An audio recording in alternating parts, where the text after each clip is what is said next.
Maha Jana Kalyane Niratang Karunamayam Namami Chinmayan Devam Satgurum Brahma Vidvaram Satgurum Brahma Vidvaram Samacharana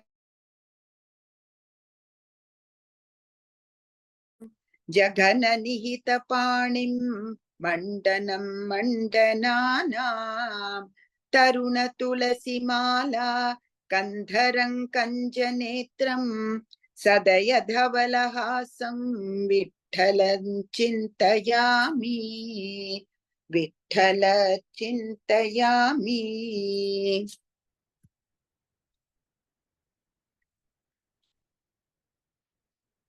So we go to chapter 4. Om, salutations to the Lord Sri Ganesha. Om, salutations to the Lord Sri Krishna. 1. Om, I bow to Sri Guru, who is Lord Shiva as well as his spouse, thinking always of the welfare of the world. When I bow before you, you do not allow the sense of a separate soul or jiva to remain. How can the sense that I am the body enter there? 2. Having destroyed the jiva of the jiva, killing the I-ness, and destroying the pride of the body, you make me serve you. So, O God, strange is your power and skill. 3. You killed the demon Shankasura and held in your hand his outer shell, his body. The same Lord has entered in me and is bearing and using this body. 4. There is sweet sound emitted through the conch, but it is the skill of the person who blows it. Similarly, whatever I talk becomes accurate and sweet because of you. 5. It is by your contact with me that my body moves about, and it is by your power that all the actions are being done by me. 6. The sense of I which is belonging to my body is nothing else but you. And O God, my breath continues to function because of your breath. 7.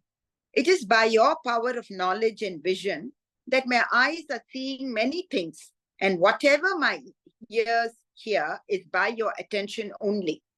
8. My tongue enjoys the taste by your pleasure, and my intellect becomes satisfied by the knowledge, only by your role as the knower. 9.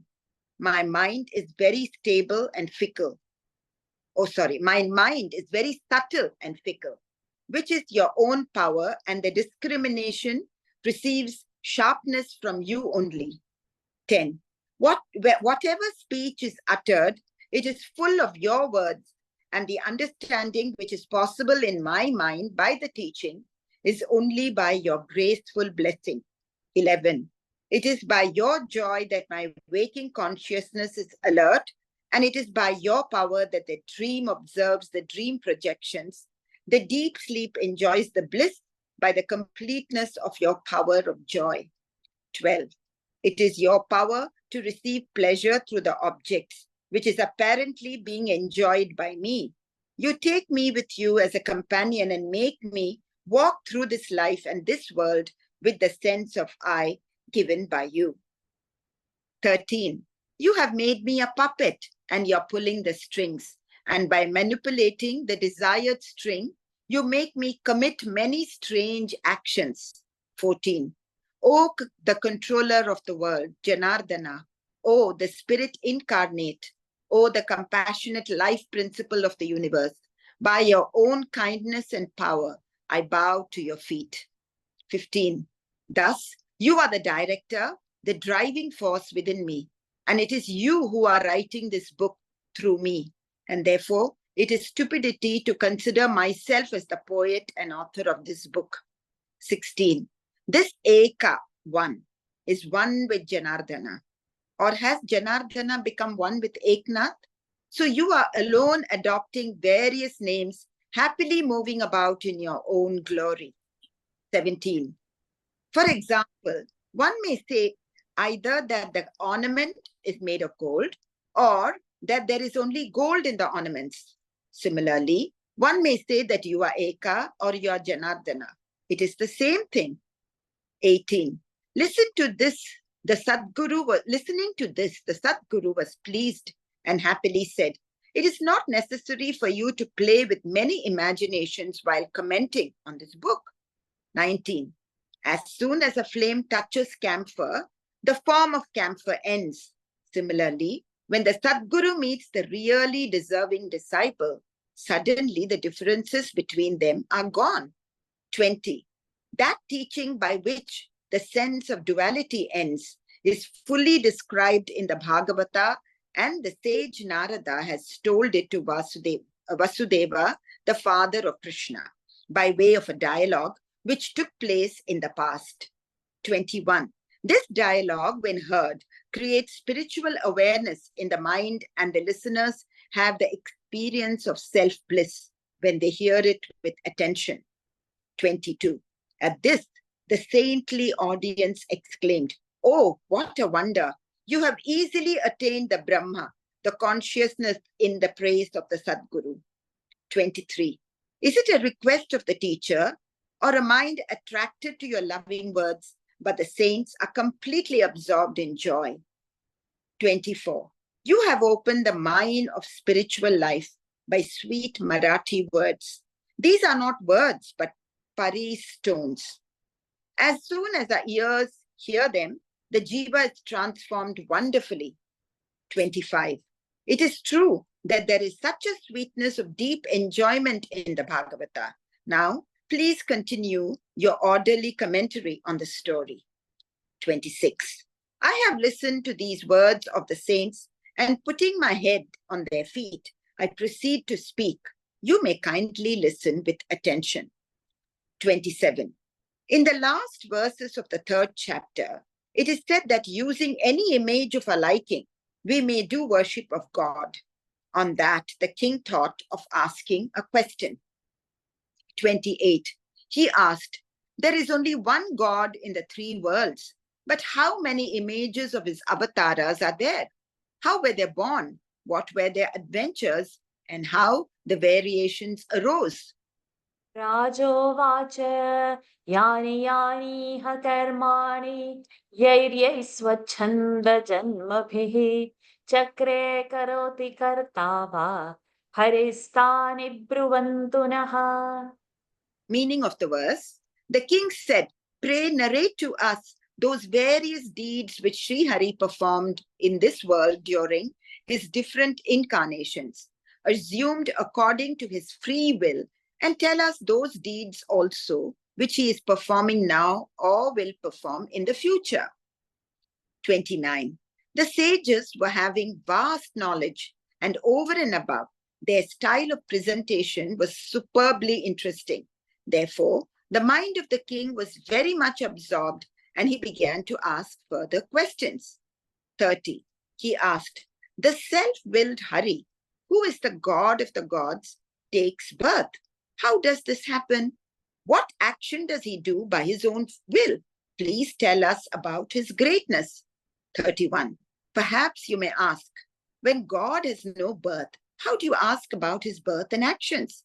But I say that he has neither form nor name, neither birth nor action. 32. Though he is birthless, he takes birth. Though he is without action, he performs actions. He is without body, but having a body, he performs actions prescribed for that particular role. 33. Naturally, the questions of this type arise. So please tell me his avatars, how many and which type of births he took, how many manifestations are there, and avatars and images of that good God. 34. Please tell his past avatars, his future comings, and his present incarnations, all in full details. 35. Listening to the questions of King Janaka, desiring to know the life stories of Hari and his various births, the sage Drumila began to tell joyfully. Drumil उवाच यो वानन्तस्य गुणाननन्तान् अनुक्रमिष्यन् स तु बालबुद्धिः रजांसि भूमेर्गणयेत् कथञ्चित् कालेन नैवाखिलशक्तिधाम्नः. Meaning of the verse. The sage Drumila said, "He who seeks to completely count the endless qualities of the infinite Lord is really a person of poor understanding. One may count anyhow in the course of time the particles of dust on earth, but in no case the excellence of the omnipotent Lord." 36. How can anybody count the adventures and the virtues of that God who is called Ananta or measureless? Because his power is unlimited and innumerable Shaktis, goddesses of power, reside in his nails. 37. One who sets about counting the number of his virtues should be called a dullard, just as an ant cannot measure the vastness of the sky. Nobody can have any idea about the greatness of God. 38. Just as salt cannot measure all the waters in the sea, so nobody can grasp the innumerable virtues of the God Ananta by his intellect. 39. O king, perhaps the drops of rainwater can be counted. Perhaps all the blades of grass on the face of the earth can be counted. 40. O king, with proper instruments, the speed of the wind can be counted, and it may be possible to count the number of times we close and open our eyes. 41. We may be able to count the specks of dust on the earth, but even Veda cannot count the great qualities of God. 42. While uttering the one name of the Lord, Vedas became mute, and the tongue of the Seshanaga was divided. 43. Who will count the virtues of Lord Ananta? But I will try to give you some idea, in short, about some of the signs of his avatars. भूतैर्यदा पञ्चभिरात्मसृष्टैः पुरं विराजं विरचय्य तस्मिन् स्वांशेन विष्टः पुरुषाभिधानम् अवापनारायणादिदेवः. Meaning of the verse: when Lord Narayana, the first and foremost deity, created with the 5 primary elements, evolved by himself the universe as his body and entered unto it by his own partial facet, and then he was called Purusha. 44. Drumila began to tell the stories of the avatars of the Purusha. He said, "O king, please listen with attention." 45. The Lord Narayana brought about the existence of the universe by his own willpower, by creating the 5 great elements in their particular forms and proportions. 46. The universe is also called Virajapur, in which the great God Narayana entered by his own power, and therefore he is called the Purush, one who resides in the Pur. Here, Pur means universe.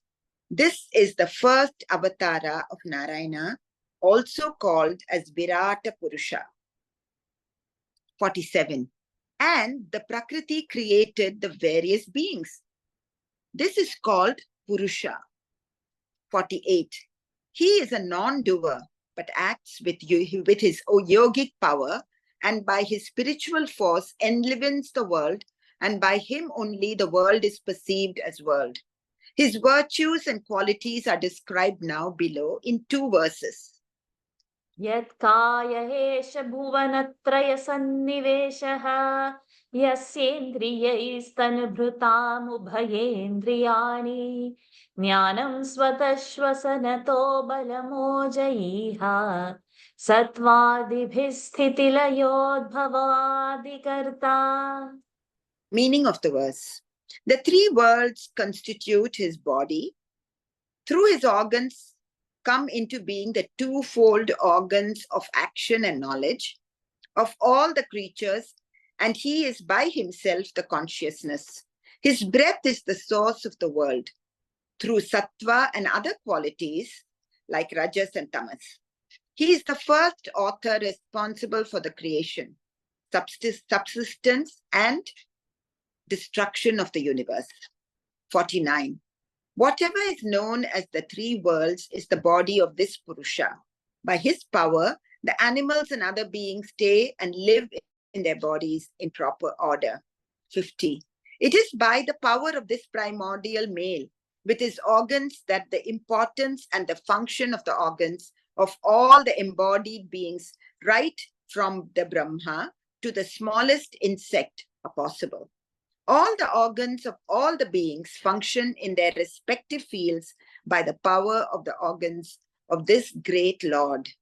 51. He is the eye of the eyes of the world, nose of its noses, ear of its ears, and the tongue of its tongues. 52. He is the hands of its hands. It is his feet that walk by the feet of all beings. He is the speech of the world, and his organs function thus in the organs of all beings. 53. The knowledge which all the beings have is because of his knowledge. There is none who gives us knowledge. There is none else who gives knowledge to this God because he is naturally knowledge himself. 54. It is by his vital force that the world breathes. The world has strength, the sensitivity of organs, and the power of action because of him. 55. Please know that this avatara of Purusha is the God who, with the three gunas of sattva, etc., creates, maintains, and ends the world. 56. O King, I will now tell about the qualities of this God who is the doer of the creation, maintenance, and dissolution of the world by using the three gunas. आदावभूच्छत धृतिरजसास्य सर्गे विष्णुस्थितौ क्रतुपतिर्द्विजधर्मसेतुः रुद्रोऽप्ययाय तमसा पुरुषः सहाद्यः इत्युद्भवस्थितिलया सततं प्रजासु. Meaning of the verse. First, being united with Rajas, the most primordial person appeared as Brahma for the creation of this universe. Then, in association with Sattva quality, he appeared as God Vishnu for maintenance of the of maintenance of the universe, and for maintenance of Dharma among the twice born, and for giving the fruit of sacrifices. And endowed with Tamas, he appeared as Rudra for the destruction of the universe. Through these proceed the creation, preservation, and destruction of the creatures in each kalpa. 57. At the time of primary dispensation or divine will, he became Brahma or Shatadhruti by using the power of Rajas and created the universe. 58. Thus, having created the universe, he became Vishnu, who by using the Sattva quality maintains the universe. 59. He protects and follows the religious duties of Dvijas, Brahmins mainly implied. And being the receiver of offerings given in the sacrifice, he manifests himself in the world as soon as he finds that the condition of religion in the world has deteriorated. 60. He himself comes as Rudra of Tamas quality at the time of ending of the world and destroys everything. 61. One who sows, maintains, and protects the crop in the field is sure to reap and gain the grains himself. 62. Similarly, he becomes Brahma, the creator, Vishnu, the protector, and Rudra, the destroyer. He is the same God, Purushottama. 63. That is why he is called by the Shrutis and Shastras as the original creator of the universe. The sages like Daksha, Kashyapa, etc. have become efficient in their duties by his power. 64. When we think in this way, we realize that he is the only karta or doer, and nobody else has the power to do anything at all. 65. So know that that one who is himself as the only self-same God makes appear the stages of creation, maintenance, and destruction, and is the primary being who takes avatara as Purusha. 66. O King, he came as Narayana. His life story is wonderful, extraordinary, and sacred, and renders the listener full of merit. धर्मस्य दक्षदुहितुर्यजनिष्ठमूर्त्यां नारायणो नरऋषिप्रवरः प्रशान्तः नैष्कर्म्यलक्षणमुवाच चचार कर्म योऽद्यापि चास्तऋषिवर्यनिषेविताङ्घ्रिः. Meaning of the verse. He was born as the foremost of the rishis, was very peaceful. Example, Narayana, as Narayana and Nara of Murti, daughter of Daksha and wife of Dharma. They preached that kind of action, such as worship of the Lord, which leads to the knowledge of the self, and they themselves practiced it. Their feet are worshipped by the best of rishis, and even today they, Nara and Narayana, are performing that very action. 67. He who has never any birth in the three worlds took birth in the human kingdom. Murti, the wife of the sage by name Dharma, and daughter of Daksha, was his mother. 68. Both the Nara and Narayana came as the two sons of the mother Murti. They were actually one, but came as two bodies in the house of the sage Dharma. 69. O king, he described to Narada and others the nature of actionlessness and demonstrated by his own life how to maintain that state. Please listen to that story. 70. You may ask as to what region this Narayana belonged. He was staying in Badarikashrama. Narada and Sanaka, etc., are still happily serving him. 71. As Narayana has very easily and naturally the awareness of reality, he always gives advice to the seekers about the study by which to attain the aim, which is the abstract reality. 72. Even now, many sages are having a dialogue with him in order to have a clear understanding of that reality. 73. He explains in words the reality which cannot be visualized by mind, and by giving his great blessings makes the seekers experience that self. 74. We can pause over here for today. Lataji, you can give your feedback of what you felt while reading. I think, it is like every power that we have. Even like in the beginning, he says that the power to speak, the eye of the eyes, the ear of the ears. So it is something like what Dhruva also has said, in his thing when he says that when he sees Narayana for the first time, that whatever strength I'm getting, whatever speech, you are the giver of that. So it reminded me that initial, it is true, isn't it? Nothing can move. So it is, I feel that, everything is him, and how he's Brahma, the creator and the preserver and the destroyer. Everything is Narayana himself. Yes, that's how we chant, when it is Dhruvji's prayer only, Yes. when we say the opening prayers, yo antah pravishya Yeah. mama vacham imam prasuptam, who enters my vacha imam, sanjivati akhila sharir. So whole body only you are charging. And then all this Shravana, Tvag, Hasta, everything, you are the one who is moving that. To that Bhagavan, I bow down, who is inside me. That's our opening prayer. Beautiful, beautiful. Any other thoughts coming? Anybody has to share anything?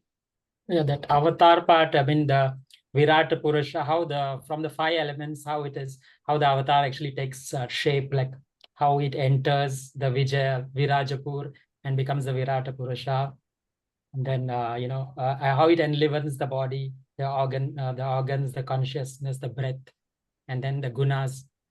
So one thing I liked was that how Brahma is described as having the Rajas quality for creation. Vishnu has the Sattva quality for maintenance, and Rudra, Shiva has the Tamas quality for destruction. Yes. Beautiful. That was a good sum up. It's always that, the Rajasattva and Tama. And also, there was the verse that it is the Narayana only who is becoming Brahmaji and Rudraji. So they're not separate gods. They are drawing strength from Narayana. So that was also a beautiful part. Yeah. What was verse 17? Let me just go back to the text. Just Verse that 17. Yeah, the Ovis 17. Sorry. 15, is it? Oh, I'll go backwards. So, for example, if that ornament is made of gold or there is gold in the ornaments. Yes. Similarly, one may say that you are Eka or you Yeah. are Jana. So I felt means that's much oneness with Guru. No, he's saying there is no difference.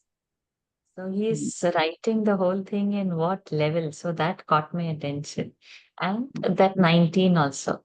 That the Yes. camphor, how it catches the flame. So when suddenly the difference is gone. So I just kept the OV in mind, 17, 19. Those were also beautiful ones. Okay. Anybody wants to say any other thought? I think verse 7 definitely reminded me of the Vishwarupa Darshan, getting, and I do a lot of analogies from science, though I didn't really understand why Shiva is tamas. Because I don't see destruction in a tamasic way. I see it as a very powerful way to create something new. So I couldn't identify Rudra with tamas as a quality. It to me it feels like a very rajasic quality, in fact. So creation is to do an action, to create, you need a rajas. So when we say Lord of it's for creating, but he's not the creator. It's Brahmaji's act. So it is like a very the division is for us, but in that they don't have any divisions like that. And the place where Rudra is, he's at the Smashana Bhumi. He puts his bhasma. He is in that actionless state. He's not acting and doing something. He is in his trance sitting over there. He is not actively creating nor actively maintaining, running around. So he is in that, and that's why it is tamasic aspect of it. So it's not that he's destroying, the action is not being performed. You mean it's a natural cycle? It is a natural cycle. Without that, you can't go ahead. Just imagine if all the people who are born were never to die and just remain over there. Of course, yeah. You have a birthday, you have a day to go. Then only the new things can come. Spring comes, new leaves come, autumn comes, the leaves are shed. Then at a season, that fruit or flower comes, that disperses, the seed falls, another thing comes. One has to go to give the place for the new. That is the cycle and that is the maintenance. So destruction should not be seen in a negative way. It should be actually a celebration for welcoming the new thing. So Because what we see, the destruction is only of the Panchabhutik state. He never get distracted. He is Avyaya. There is the constant thread stays which sees all this and is witness. So what are we mourning on? What distraction? The Panchabhutik state only we are seeing. Only the body will come and go. A tree comes and goes. A grass grows and finishes. To some point, even sometimes the rivers change their direction. The mountains are getting eroded. Means these, I'm giving the example which we think as non-living things, but they are living entities in themselves. In a different aspect, the expression. But everything, whatever we see, everything is Panchabhutik. Anything is seen as object. Anything that is me, this, and what I visualize. So all that, whatever I see is a finite, is what our Vedanta says. That unseen is that seer is the infinite one, which you don't see. I stand in front of my mirror, I can see my eyes. But the seer of the eye, who's there? Eventually, seer of the thought also who's there? I mean, it's beyond the subtle body also, beyond the thought also. So without that, the world will not progress. No, it is going on. From Anantanadi Kal, it will go on also. Things will come and go. I would stay on to visualize. This is how we should say. Not that I will go and then, oh, the world I can't enjoy. No, I'm enjoying the world's coming in front of me and going. I am the unchangeable. This only we should say for ourselves. It can't be, oh, when I'll die, what all people will say or do, or my things, or my children, grandchildren. No, body would go. We'll have to repeat this to ourselves. But I am the witness of everything. The world will come and go. My association with it will come. Okay, any more thoughts? No, it's just that I was just going back to a scientist by the name of John Shostak. And, he had done some really incredibly powerful work when I was doing my PhD. And I just, I've been out of touch with this field, but I just Googled and he's actually has had the Nobel Prize in 2009. But what turned out was that, he had basically taken just inorganic molecules, right? And shown how you can, under the right conditions, which is what basically our scriptures talk about as the power of God, but basically you could get them to join and form the first molecules of life, right? And I keep seeing so much parallelism between what has been understood and documented in our scriptures and how science is playing catch up all the time. So this was one example. And then there's another guy called Bruce Lipton, who was, his cell biology books were our textbooks. And now he's completely into our Vedic spirituality. And, he's come full circle and he's realized that a lot of the paradigms are based out of out of what has been documented in the Hindu scriptures. So he's very well known now in this crossover area. But based on a trip that I think he made somewhere in northern India some years back. Well, anyway, that's all that came. I just was thinking about it because that roundabout has to happen when the true scientist starts questioning, then when the limitation is seen, and above that there is something that sense comes. Then that above that can be whatever name one wants to give, can give. But there is something that is not what we would fathom.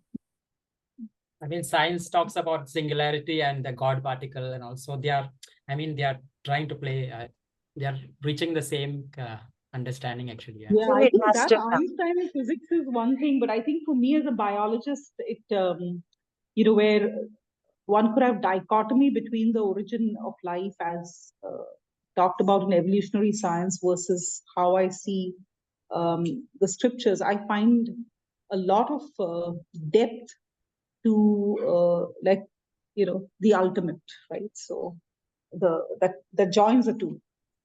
Yes. I mean, simple things like, Evolutionary science, Vedanta doesn't say we are not come from monkeys. Vedanta doesn't speak that. Human is human race, monkey is monkey race. That is not Darwin theory and all is not Vedanta. It's not. So Vedanta, I feel more scientific and deeper. No, I'll give you, well, we'll leave it for now because it'll go out of context, but let's leave it now.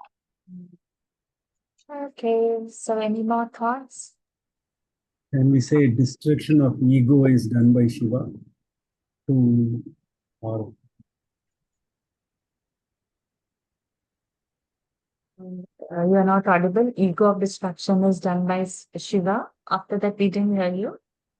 no, is it like Shiva the destroyer, ego, or is it that sense, or only the gross body destruction is Shiva? It can be destruction of what any level would be his, we should give it to. But it would be our journey to surrender our aham. So probably in the higher cosmos, in a bigger, it would be on his arena only.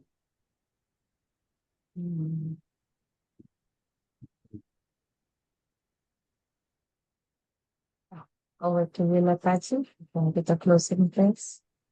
Om Purnamadah Purnamidam Purnat Purnamudachyate Purnasya Purnamadaya Purnamevavashishyate. Om Shanti Shanti Shantihi. Harihi Om. Shri Gurubhyo Namaha. Harihi Om. Shri Krishnarpanamastu. Thank you, everyone. Thank you, Lataji. Thank you, everyone, for joining. We meet on Monday. Monday. Thank you. Thank you. Hari Thank you. Om. Hari Om. See you. Hari Om.